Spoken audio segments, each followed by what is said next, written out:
Hello and welcome. This video is in a little bit different format as I want to have the opportunity to guide you through the bell curve with my mouse and point out very specific points on the bell curve.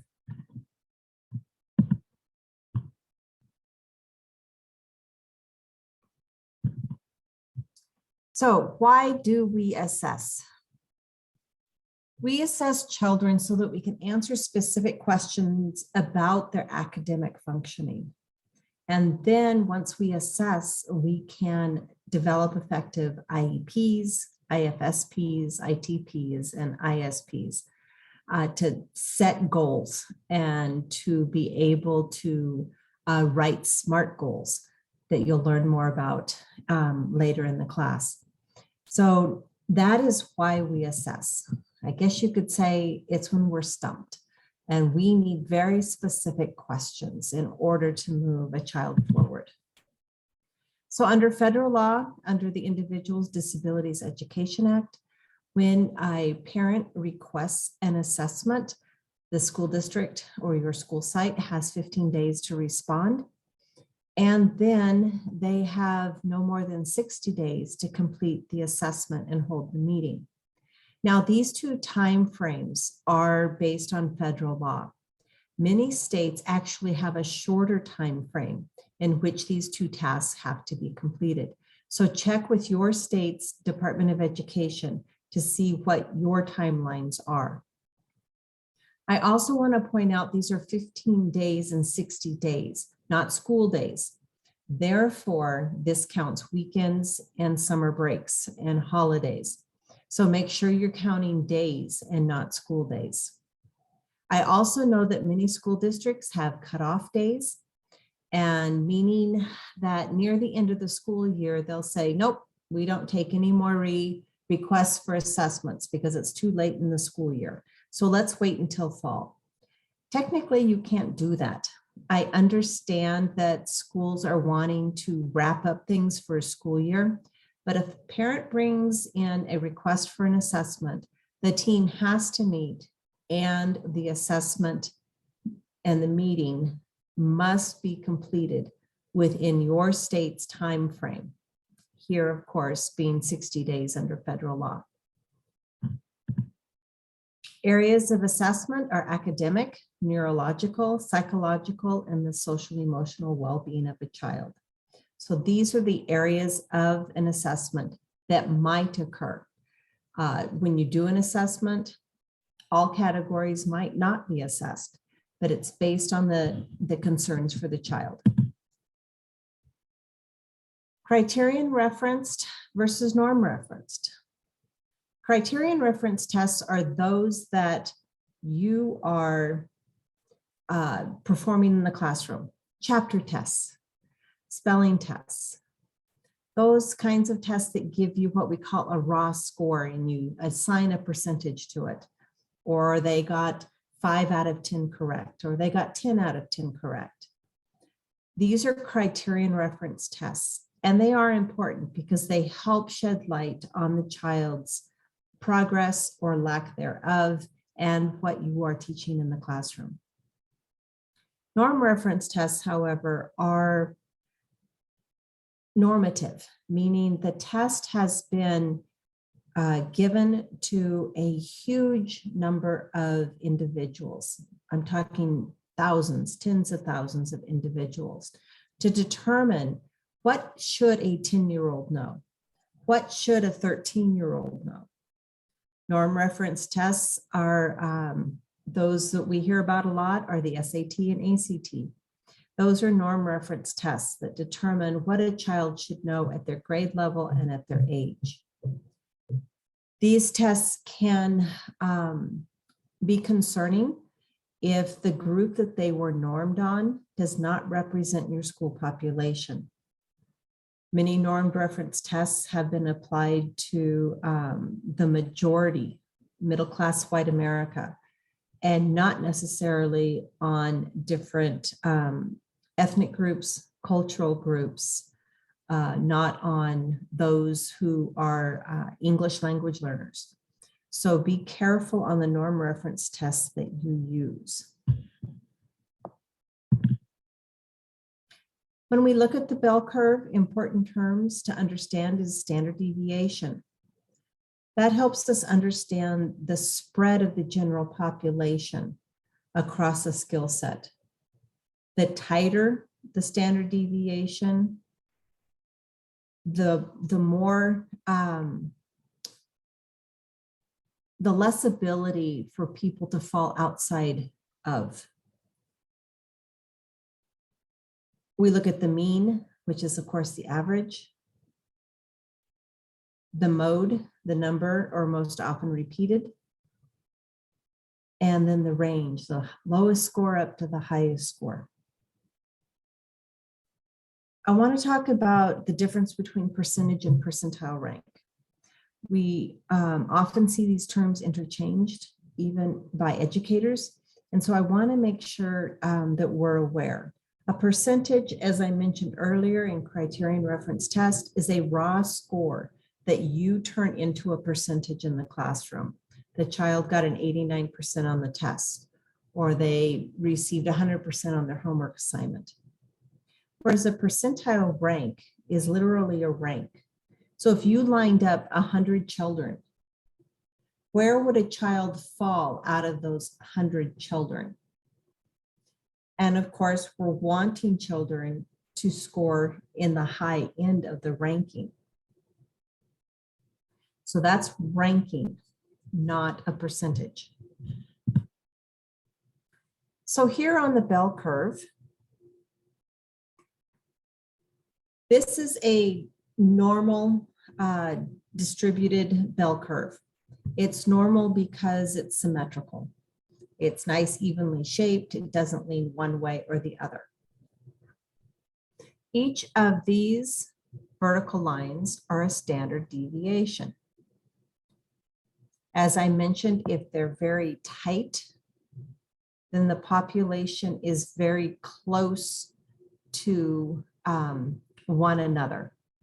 The wider the standard deviation, the wider the distribution of skill sets. However, the number of people that fall within a standard deviation is consistently the same, no matter how wide the spread or how narrow the spread is. If we say that this, which is the mean, and let's say that this is 100, then 34.1% of the population falls within the first standard deviation below the mean, and 34.1% of people fall above the first standard deviation of the mean. We go to the second mean, the second standard deviation. So 2 out from the mean, 13.6% fall 2 standard deviations from the mean, and 13.6% fall 2 standard deviations above the mean. Likewise, 2.1% of the population falls 3 standard deviations below the mean, and 2.1% of populations fall 3 standard deviations from the mean. And the same for 0.1% fall 4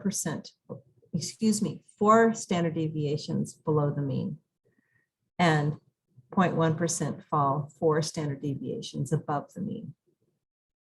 We're not going to worry about the numbers on this side, but this graph or this bell curve provides you with the percentage of populations that fall on either side of the mean. And the sign here, of course, means standard deviation.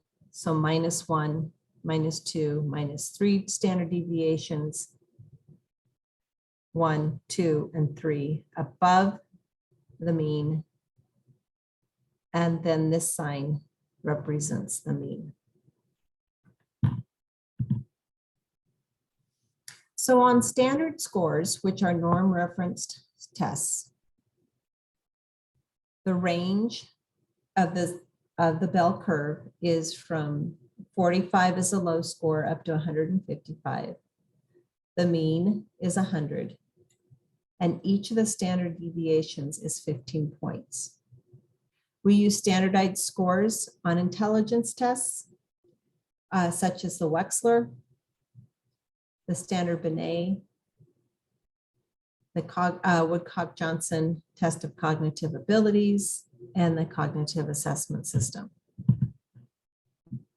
We also use it on academic assessment tools, visual motor processing tools, memory tools, and for executive functioning.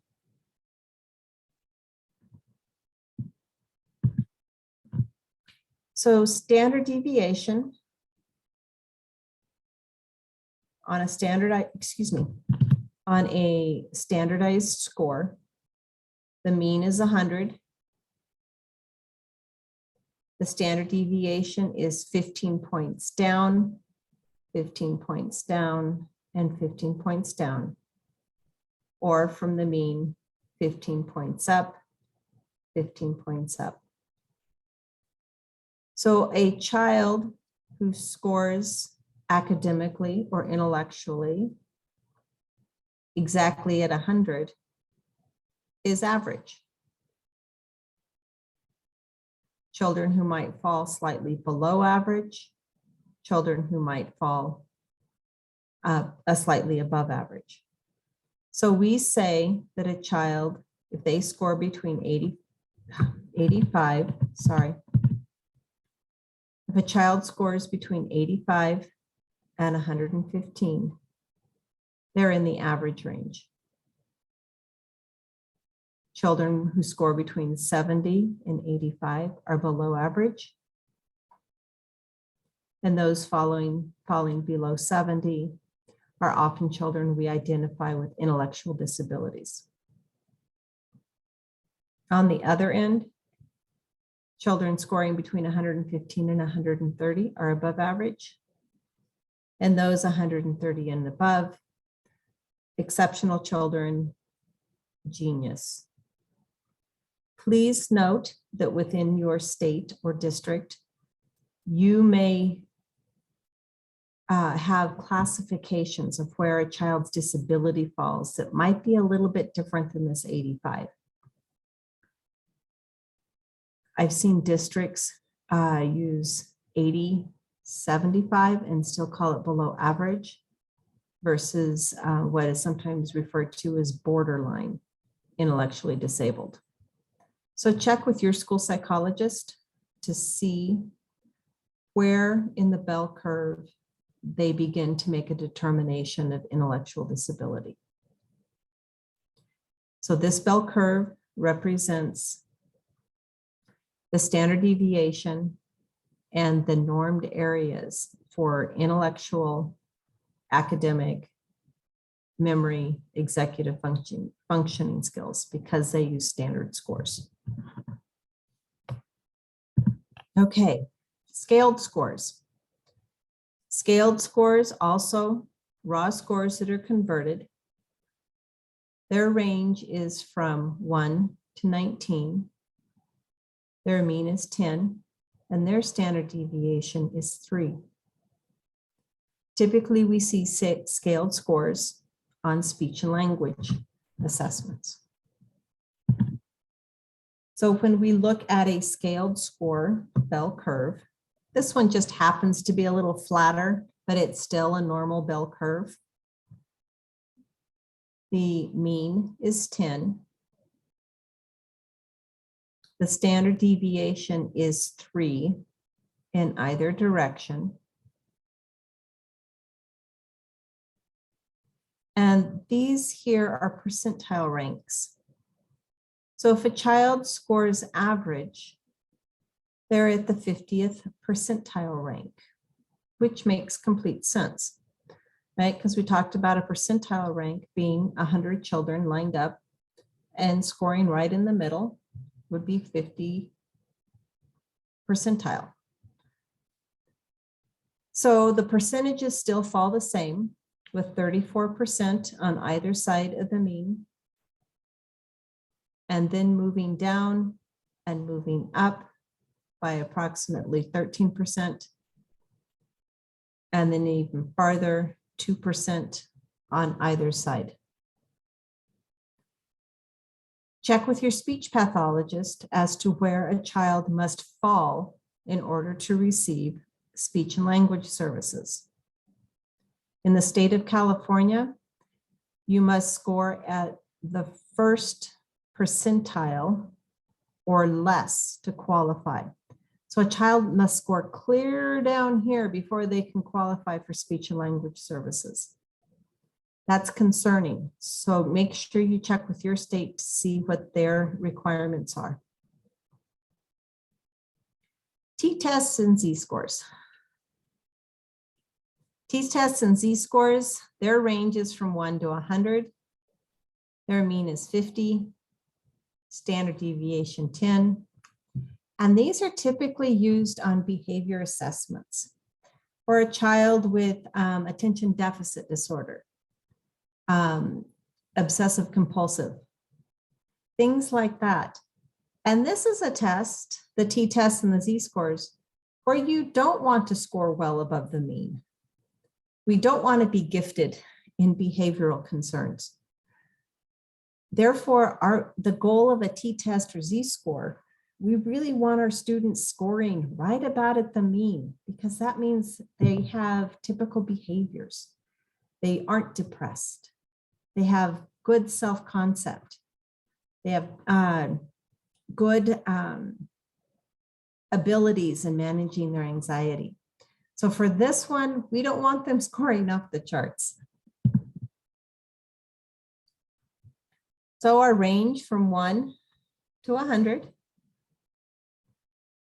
the mean of 50, and we want our kiddos scoring right in this area, because then they do have positive self-concept, they have good behaviors, then they're able to manage. So again, the percentages stay the same with 34 and 34. One standard deviation down from the mean or up from the mean. 13.6, so 13 to 14% of our population falls in these areas, and those falling way below or way above. So let's take example for a child who may have attention deficit disorder, and we're assessing for attention and hyperactivity. Children would score up in this direction if they're overly active, overly distracted. So we're here if our children cannot focus and pay attention. When we look at a T-test or a Z-score that is looking at depression, a child who's severely depressed would be scoring down in this range. This is why we want our kiddos scoring right in the middle, because they're healthy.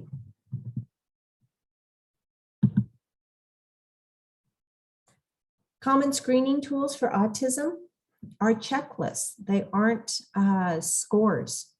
They're checklists and input from a variety of individuals.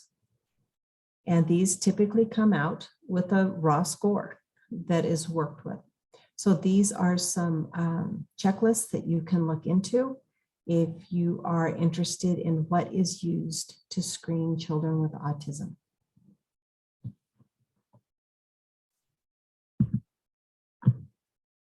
So what is the standard error of measurement? Remember those standard deviations of scores generated by testing and retesting individuals. So we're really trying to pinpoint where a child should fall. However, we also know that one test or the day a test is given may or may not be the actual skill set of a child. It could just be a bad day for the child to test. Maybe they haven't felt well. Maybe they just got picked on in their last class period. Or maybe they didn't sleep well the night before.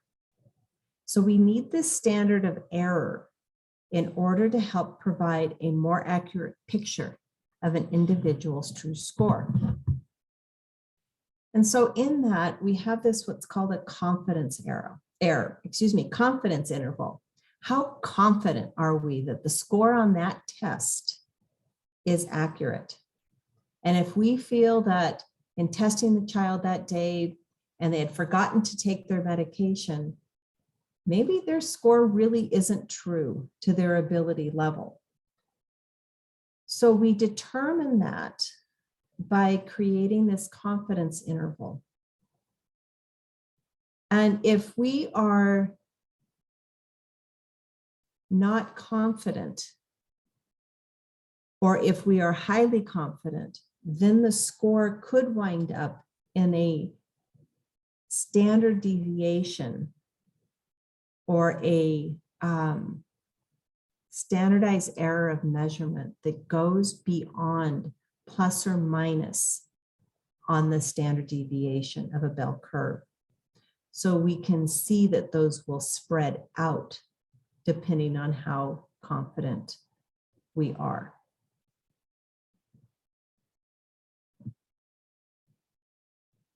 When we're very confident, we usually say that we know that they will fall within one or two standard errors of measurement.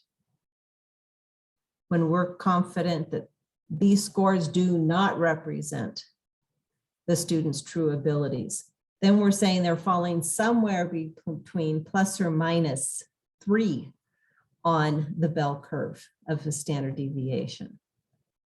So we're looking at how confident we are in the score being wrong.